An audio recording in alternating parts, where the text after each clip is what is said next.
Praise the lord. యేసుక్రీస్తు వారి పరిశుద్ధమైన నామంలో మీ అందరికీ వందనాలు, శుభాలు తెలియపరుస్తూ ఉన్నానండి. రాజులు రాసిన మొదటి గ్రంథం 3వ అధ్యాయం 14వ వచనం, నిన్ను దీర్ఘాయుష్మంతునిగా చేసేదను అని దేవుడి వాక్యం సెలవిస్తుందండి. దేవుడు మనల్ని దీర్ఘాయుష్మంతులుగా చేయాలి అని యేసుక్రీస్తు వారు ఆశపడుతున్నారు. దీర్ఘాయుష్మంతులు అంటే అర్థం ఏంటంటే, ఈ లోకంలో మనం ఎక్కువ సంవత్సరాలు బతికేది ఒక దీర్ఘాయుష అయితే, ఇంకొక దీర్ఘాయుష్మంతులు ఏంటంటే మనం నిత్య నరకాగ్నిలోకి వెళ్ళకుండా, అంటే రెండో మరణంలోకి వెళ్ళకుండా మనము యేసయ్యతో పరలోకము యుగాలు గడిపేదండి దీర్ఘాయుష్మంతులు అంటే. ఈ లోకంలో పుట్టిన ప్రతి ఒక్క బిడ్డ అధిక బలం ఉంటే 80 సంవత్సరంలో లేదా 70 సంవత్సరంలో అయినా ఆయాసమే దుఃఖమే అని యేసుక్రీస్తు వారు వాక్యం సెలవిస్తుంది. కొంచెము బలం ఉంటే, దేవుడు కృప ఉంటే 100 సంవత్సరాలు 120 సంవత్సరాలు కూడా బతకచ్చు. అయితే ఈ లోకంలో ఎంత బ్రతికినా కూడా ఎప్పటికైనా చనిపోవాల్సిందే. అయితే మనము బ్రతికి ఈ లోకంలో చనిపోయి ఎలా బ్రతకాలి? యేసుక్రీస్తు వారి మనసు కలిగి బ్రతకాలి. మనము ఇతరులకి ఆయన సువార్తని ప్రకటించే బిడ్డలుగా మనం ఈ లోకంలో నీతిగా న్యాయంగా మనం ఎప్పుడైతే జీవిస్తూ ఉంటామో, అప్పుడు మనము రెండో మరణంలోకి ప్రవేశించకుండా మనము దీర్ఘాయుష్యంగా మనం యేసుక్రీస్తు వారితో మనము పరలోకంలో ఉండేదానికి మనకి అవకాశాలు ఉంటాయి. యుగాలు ఉంటామండి. దేవుడు మనము ఆయనతో ఉండేదానికి మనం సృష్టించుకున్నాడు. నరకము చేసింది మనుషుల కోసం చేయలా, నరకము చేసింది ఆ సాతాను కోసం. ఎప్పుడైతే యేసుక్రీస్తు వారు సింహాసనం కావాలన్న సాతాను అనుకున్నదో, దానికోసం యేసయ్య నరకం చేశాడు, కానీ మనుషుల కోసం చేయలే. అయితే మనుషులు ఏం చేస్తున్నారంటే, మనుషులు దేవుని మాట వింటంలా. మనుషులు ఎప్పుడైతే సాతాను మాట వింటున్నారో, మంచి దేవుడి మాటలు వింటే మనం దేవుడు ఉండేటువంటి ప్రదేశం పరలోకానికి వెళ్తాం. మనం ఎప్పుడైతే చెడు అంటే సాతానికి సంబంధించిన మాటలు వింటే, ఆ సాతాను ఎక్కడుంటుంది? నరకంలో ఉంటుంది. మనం నరకంలోకి వెళ్తాం. కాబట్టి మనము మన ఆలోచన విధం కరెక్ట్గా ఉండాలండి. దేవుడు మనకి మంచి తెలివినిచ్చాడు, మంచి చూపించాడు, చెడు చూపించాడు. మనం మంచి మార్గంలో నడిచేదానికి దేవుడు కృప ద్వారా అనేక మంది భక్తులు శ్రమల ద్వారా మనకు ఒక పరిశుద్ధపు గ్రంథాన్ని మన చేతుల్లో పెట్టి మంచి మార్గంలో నడవమని చెప్తే, మనం ఈ లోకంలో మనకు అన్ని అవసరం. మనకి చెప్పుడు మాటలు అవసరం. మనకి ఈ లోకంలో అది కావాలి, అన్ని అవ్వా కావాలి, పువ్వా కావాలని మనం దీర్ఘాయుష్మంతులుగా ఉండాలా, మన పరలోకాన్ని రాజ్యంలోకి వెళ్ళాలా. అయితే మనం పాపం చేస్తూ ఉంటాం. అలాంటి ఆలోచనలు కలిగిన మనస్తత్వం అండి ప్రతి ఒక్క మానవాళిది. ప్రతి ఒక్క మానవాళికి అన్నీ కావాలని కోరుకుంటారు. అయితే మనం అన్నీ పొందుకోలేం.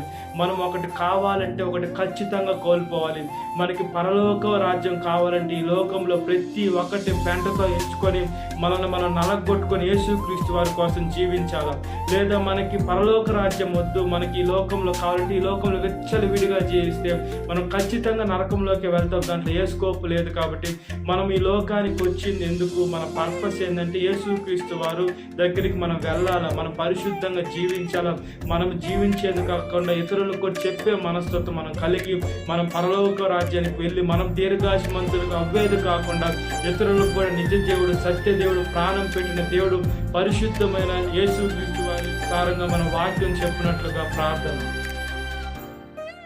మహాపరిశుద్ధాత్మదేవ, మా ప్రియ పరలోక తండ్రి, మీకు స్తోత్రం అయ్యా. ఏసే మేము ఈ లోకంలో దీర్ఘాయుష్మంతులు కావాలంటే ఏసే మా తల్లి తనని కూడా సన్మానించాలయ్యా. ఈ లోకంలో తల్లి తనని సన్మానించకుండా ఉండేటువంటి బిడ్డలు కూడా ఉన్నారు ఏసే. అలాంటి తప్పు అయ్యా. తల్లి తనని సన్మానించాలి. వాళ్ళు ఎలాంటి వారైనా ఏసే మేము మంచిగా ఏసయ్య మేము ఉండాలి. ఏమంటే ఏసే వాళ్ళిద్దరు కలిస్తేనే ఏసే ఈ లోకానికి ఒక మనిషి వచ్చాడు. వాళ్ళ ద్వారానే ఏసే మీరు ఒక బిడ్డని కన్నారు. ఒక బిడ్డ ఈ లోకంలోకి వచ్చాడంటే వాళ్ళిద్దరు కలయిక మీరు పెట్టిన ఏసే ఒక మంచి ఒక ఆలోచన ఏసే మీరు పెట్టారు. అది మీ ద్వారానే కలుగుతుంది. మీకు స్తోత్రం చెల్లిస్తున్నానయ్యా. అయితే మేము తల్లి తనని సన్మానించకుండా ఏసే ఈ లోకంలో ఏసే దేవుడు అంటే ఎక్కువ ప్రేమ అని చెప్పినా కూడా మేము దీర్ఘాయుష్మంతులు అవ్వలేము ఏసే. ఈ లోకం మేము దీర్ఘాయుష్మంతులు అవ్వాలంటే ఏసే మేము ఈ లోకంలో ఏ పాపం చేయకుండా పరిశుద్ధంగా జీవించాలా. మా ప్రతిరోజు మా పాపాలని ఒప్పుకొని విడిచిపెట్టే మంచి మనసుని దయచేయండి ఏసే. మా జీవితాన్ని చక్కబెట్టుకునే మంచి కృపని దయచేస్తున్న దేవా, మీకు స్తోత్రం చెల్లిస్తున్నానయ్యా. ఈ లోకాన్ని పెంటతో ఎంచుకోవాలా. ఈ లోకము అన్ని ఆశలు చూపిస్తుంది. శరీరాశ, నేత్రాశ, జీవడం చూపిస్తుందయ్యా. క్షణమాత్ర సుఖానికి తమ శరీరాన్ని పాపంలోకి నెట్టి వేసుకొని తమ శరీరాన్ని చెత్తలోకి నెట్టి వేసుకుంటే యేసు మేము ఖచ్చితంగా నరకంలోకి వెళ్తాం. సాతాను మాట విన్నట్లు కాబట్టి సాతాను ఎవడి మీద ఎక్కువ యేసు తను బలాన్ని పంపిస్తూ ఉంటాడు. తన సైన్యము ఎక్కువ ఎవరి మీద పనిచేస్తుంది అంటే యేసయ్య బిడ్డల మీద పనిచేస్తుంది, క్రైస్తవుల మీద పనిచేస్తుంది. ఏమంటే మిగిలిన అందరూ దాని మాటే వింటారు. దేవుడి మాట వినే దేవుడు అంటే నిజమైన దేవుడి మాట వినే దేవుడు అంటే క్రైస్తవులు, సేవకులే. వాళ్ళనే టార్గెట్ పెట్టుకొని వాళ్ళనే శోధించని సాతాను ప్రయత్నిస్తూ ఉంటాడు. అయితే ఈ లోకం నుండి సాతాను కాడికి వాళ్ళలో ఉండే యేసుక్రీస్తు వారు గొప్ప దేవుడిని వాక్యం సెలవిస్తుంది. కాబట్టి మీ వాక్కుతో మేము ఆ సాతాన్ని జయించే శక్తిని మీరు ఇస్తారు. మీకు స్తోత్రం చేస్తున్నాం. ఈ లోకంలో దీర్ఘాశమంతుడు అవి అనేక ఆత్మ రక్షించి చనిపోయిన తర్వాత కూడా ఈ లోకంలో పుట్టిన ప్రతి ఒక్క బిడ్డ చనిపోవాల్సింది. చనిపోయిన తర్వాత కూడా పరలోకానికి మేము ఎక్కువ రావాలయ్యా. రెండో మరణములకు వెళ్లకుండా పరలోకానికి వస్తే యుగ యుగాలు మీతో గడపచ్చు. అక్షయ కిరీటం, జీవ కిరీటం పొందుకోవచ్చు. బల మంచి దాసులని మీ కుడి పార్శ్వమున కూర్చునేదానికి మంచి అవకాశం ఇస్తున్న దేవా మీకు స్తోత్రం చెల్లిస్తున్నాం. మీ రాజ్యంలోకి వచ్చే మంచి మనసుని, మంచి కృపని మాకు దయచేస్తున్న దేవా మీకు స్తోత్రం చెల్లిస్తూ సాతాను శోధన ప్రతి ఒక్క బిడ్డని విడుదల దయచేయండి. ఈ వాక్యం వింటున్న ప్రతి ఒక్క బిడ్డని పేరు పేరు జ్ఞాపకం చేసుకోండి. ఈ దినకాలపు దేవునితో నింపమని నజరేయుడైన యేసుక్రీస్తు వారి పరిశుద్ధమైన నామములో మిక్కిలి వినతులు నా పరలోక తండ్రి. ఆమేన్. Praise the Lord. God bless you. Have a great day.